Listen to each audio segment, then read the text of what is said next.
ক্লাসের প্রশ্নের উত্তর না জেনে হাত তুললে যা হয়। আচ্ছা, আগের দিন আমি ক্লাসে সবাইকে বলেছিলাম প্রশ্ন ধরবো। আগের ক্লাসে যা বুঝিয়েছিলাম তার মধ্যে থেকেই ধরবো।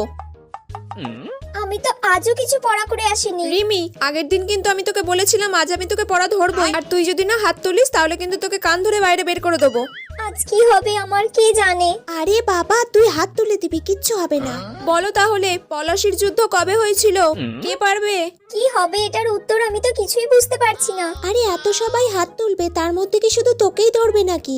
কিন্তু ম্যাম যদি আমাকেই ধরে তখন? তুই হাত তোল, আমিও তুলছি। আচ্ছা ঠিক আছে। এই তো রিমি হাত তুলেছে। রিমি বল। যা, সেই আমাকেই ধরলো। এবার আমি কি করে বলবো? এই মেরেছে রে।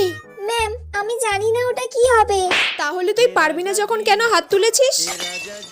ক্লাস থেকে এক্ষুনি বেরিয়ে যা।